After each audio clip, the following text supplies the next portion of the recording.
Nobody in the hypercar world can agree on whether Matt Armstrong is a genius or a man about to lose a small fortune. And honestly, after digging through everything that's happened with his Bugatti Veyron, I'm not sure even Matt knows the answer yet. What started as a headline-grabbing purchase has turned into one of the most unpredictable ownership sagas in recent memory. And the strangest part is that both the triumphs and the disasters keep happening at the same time. A gearbox that Bugatti wanted tens of thousands of pounds to replace got fixed with a component that costs less than a cup of coffee. A car that supposedly needed a six-figure recommissioning bill got serviced for barely over £1,000. And yet this same car has stranded him, gone silent mid-drive, and forced him into a standoff with a manufacturer that won't return his calls. So which version of this story is true? To understand that, you have to go back to how the car ended up in his hands in the first place. Matt picked up this Veyron, a Mansouri Linea Vincero edition, through a repossession sale for well under £1 million, at a time when a working example of this car sits comfortably north of 1.3 million. That gap alone tells you the car wasn't in good shape. The gearbox was locked in park and wouldn't budge. The engine ran rough. Coolant was leaking somewhere it shouldn't have been, and reverse simply didn't function. Those faults are exactly why the price fell so far below market value, and depending on how you look at it, that's either the best bargain in modern hypercar history or a warning sign that got ignored. The case for genius is easy to build. Nearly 2 decades of sitting largely unused in storage does brutal things to a car this complex. Seals harden, rubber perishes, hydraulic fluid pulls in moisture, and wiring insulation breaks down from years of heat cycling with nobody around to notice. Almost every fault Matt has uncovered traces back to exactly that kind of neglect. The transmission wiring had degraded from heat exposure over the years. The hydraulic accumulators that manage the gearbox pressure were failing. There was contamination left over from a botched fluid change performed by a previous owner, a mess that reportedly caused years of headaches before Matt ever got near the car. And more recently, a fuel pump control module tied to a factory recall has become its own separate battle, a part that only exists on a tiny production run of cars running proprietary software and requiring an authorized Bugatti technician to install it at a cost of roughly £4,500. None of that sounds like the profile of a smart purchase on the surface. But here's where the story flips. Matt didn't buy this car expecting a smooth ride. His entire channel exists because he goes looking for exactly this kind of challenge. Long before the Veyron, he built a reputation tearing apart the idea that certain hypercars can only be serviced by their manufacturer, most famously with a Bugatti Chiron that he helped bring back from catastrophic damage. That project proved that a huge portion of what Bugatti treats as untouchable specialist territory is actually shared hardware from elsewhere in the Volkswagen Group, accessible to anyone willing to do the research. The difference this time is ownership.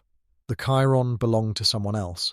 This Veyron is his, which means every repair bill, every failed start, every ignored email to Bugatti support is a risk he's carrying personally, not documenting from the sidelines.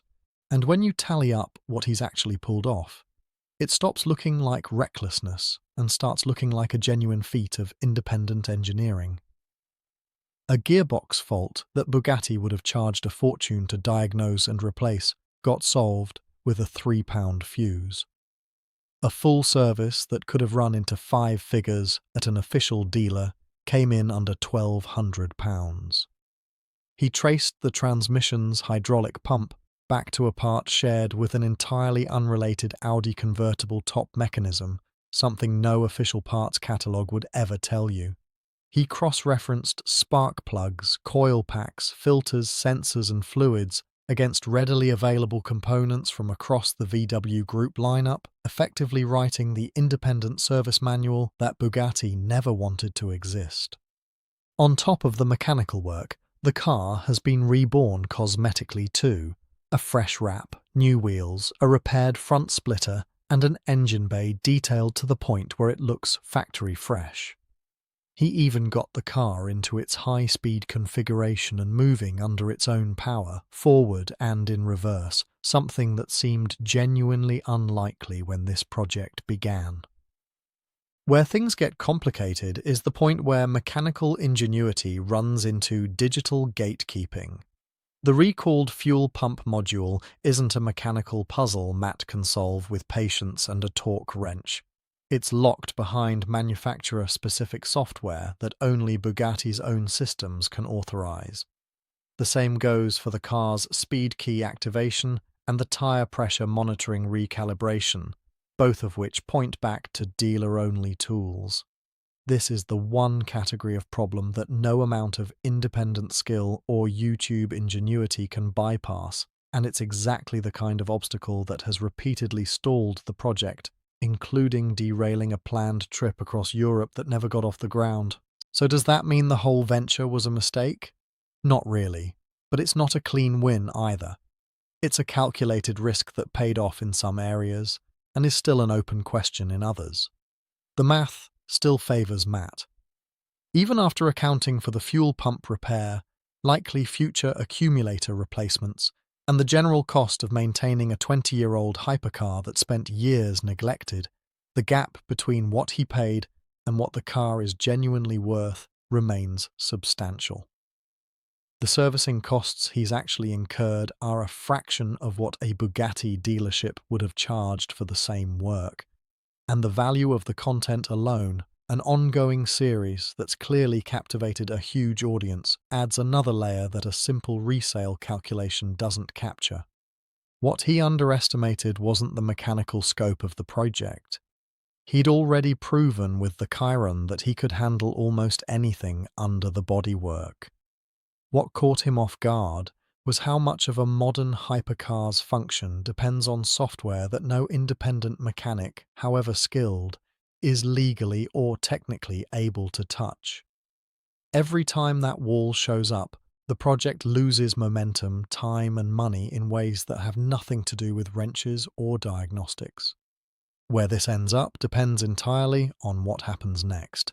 If that fuel pump module gets installed, if the car finally clears 200 miles an hour, the way Matt has been working toward, and if the last of the software-locked systems get resolved, this becomes one of the most remarkable independent recovery stories the hypercar world has seen. A repossessed, broken-down Veyron brought back to full health for a fraction of what Bugatti would have charged.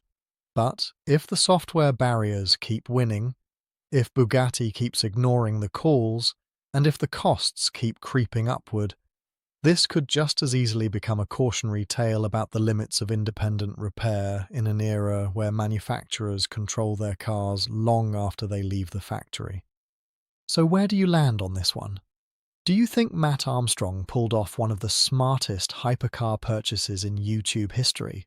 Or do you think the real cost of this Veyron is still waiting to show up? Let me know what you think in the comments.